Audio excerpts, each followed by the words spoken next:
My brain felt loud, even though I couldn't hear what it was saying. That's something I wrote in my journal when I was reflecting about how I felt on the top of a mountain in Moab. I went on a solo trip not that long ago, and during that solo trip, I went to a national park to try to get to know myself better. That was the whole intention of the whole trip. And as much as it was a beautiful trip, it definitely didn't come without challenges.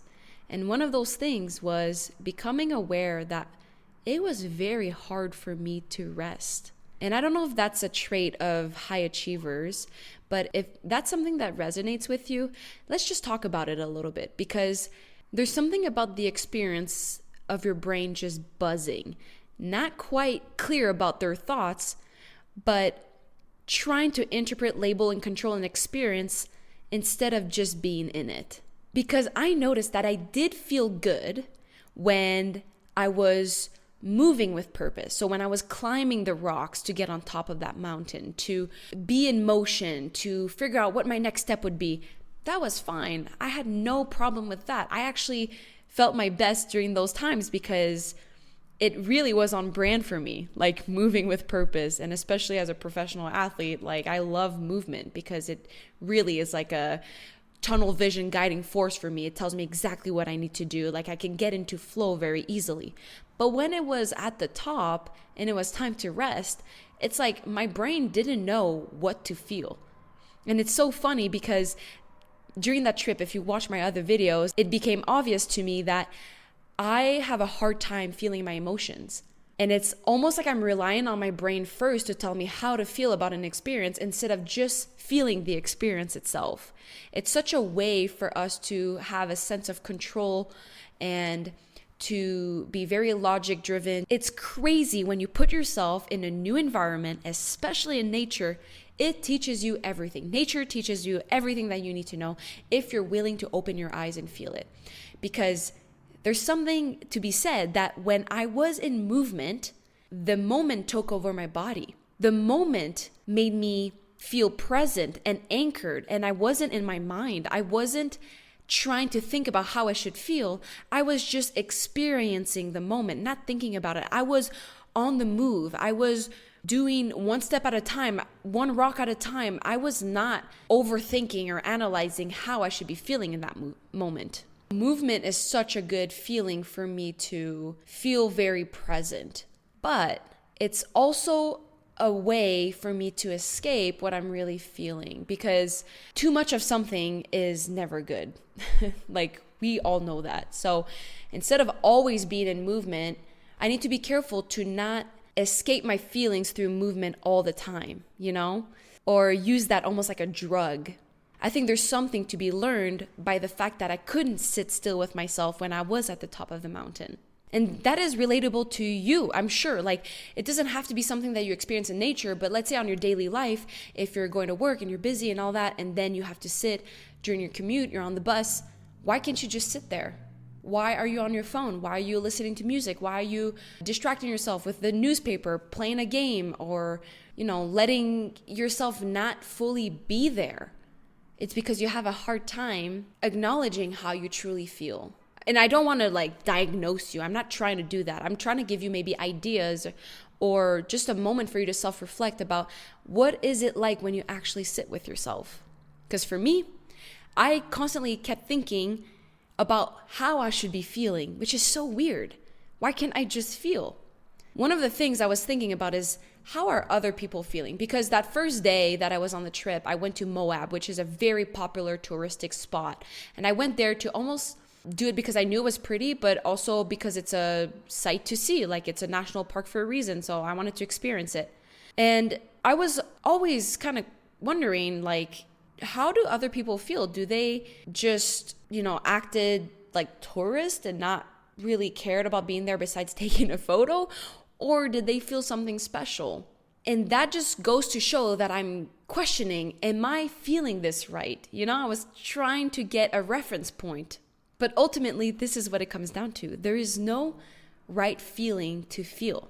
In my case, I noticed that I was uncertain about the experience.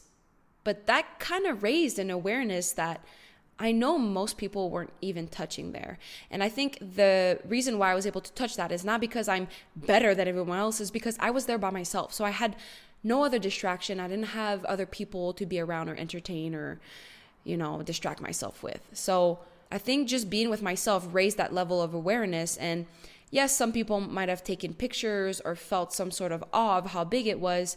But for me, my experience wasn't that. For me, I was meeting myself, which ultimately was the goal of my trip, was to get to know myself better. And in that moment, I was meeting myself and realizing that, wow, my brain feels very loud without even saying words, but it just felt like I was confused about the moment. So instead of really thinking about how disappointed I was into the fact that I wasn't being able to feel the special moment, I just asked myself, why can't I allow myself to do that? And I realized it's because I was so used to numbing myself, numbing my feelings. So I had to learn to feel those feelings again. And actually, I was able to get glimpses of that, because there were moments where I had my breath literally taken away by how beautiful it was. I walked and saw a view and felt like my breath was taken away because I was amazed. It actually happened. So I knew I had those moments that existed, but they were very fleeting. And those moments, I reminded myself, were glimpses of presence. So I was capable of feeling presence. And I was able to feel that when the noise actually stopped and my system synced. My body, my mind, my environment, they were all one. But the reason why I couldn't really stay there is because my body doesn't really fully trust it yet, because I'm not used to it. It almost views that feeling as a threat because I'm not used to feeling deep emotions like that. So those flashes of deep emotions are not a moment for me to beat myself up for not feeling those more. They're more of a compass, an opportunity for me to see that, wait, this is what being present fully feels like. And I can achieve that more if I practice it, because peace is not something that comes to you. It's something that you do. It's something that you practice, that you're mindfully, intentionally putting out there to try to attract. So ultimately, I'm making this video because I want you to start thinking about times in your life where maybe your mind does feel loud, or you feel restless, you feel uncomfortable, but instead of trying to escape it, or even worse, beat yourself up for it, try to sit with it and see what it teaches you. Because for me, it taught me a lot of things. It taught me that I crave a deep connection with myself. It also taught me that stillness is uncomfortable for me because it makes me feel very vulnerable.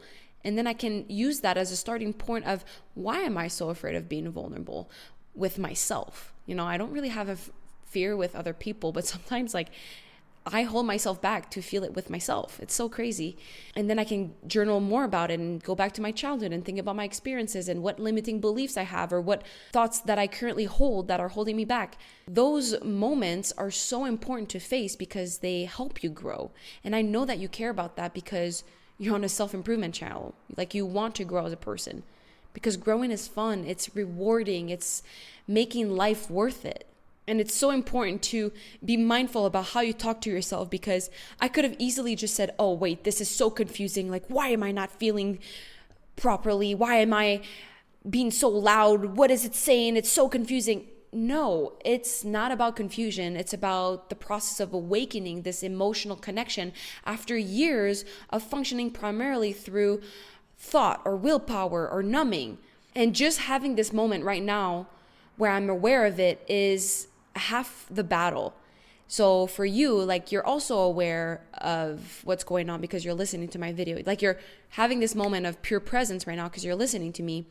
That awareness is something you can apply in whatever situation you're in that is uncomfortable. And once you're aware that you are uncomfortable and you don't have to label it as something bad, but more of an opportunity to grow, you're already halfway there. You've already done half the work, because being aware is the hardest thing to do. It's what I cannot teach people. It's something that has to come really from you. Once you're aware of how you cope or how you experience things, it's already the path towards getting better. It's already the path to find solutions, because you cannot change what you don't know. So once you know, you're already there. Like you already can start changing.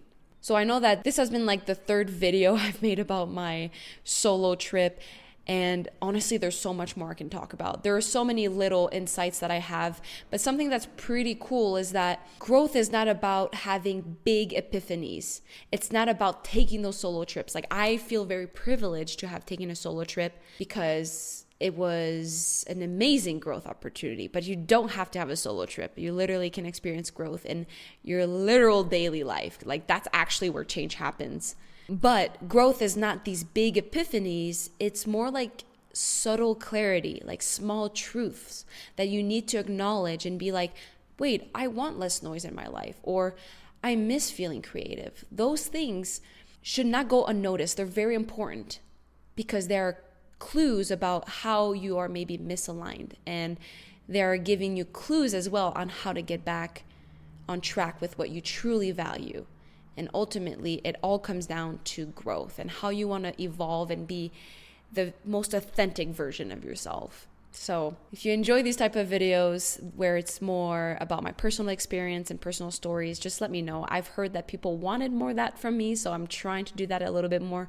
And I know I'm still a little bit uncomfortable because I always keep going back to like, what's in it for you and how you can get better.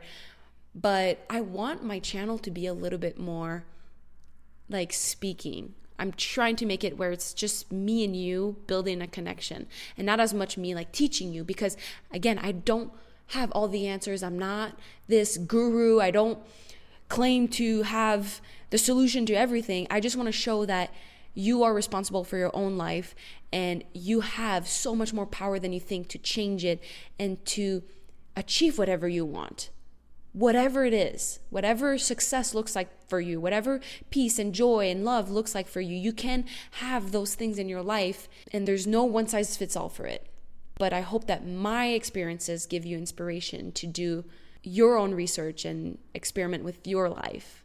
So if there's anything that you've done recently that you want to share that's a personal story where you had a moment of awareness where you're like, wait, this gave me a lot of clarity, let me know. I love to hear what other people go through. So if you want to surround yourself with like-minded people, I always end my videos like that, but it's the first link in my description. It's where we find each other and support each other in our personal growth journey. So if you want to be part of that, it's free and we would love to have you. So on this note, I will see you very soon in a new video. I love you so much and thank you for watching. Mwah.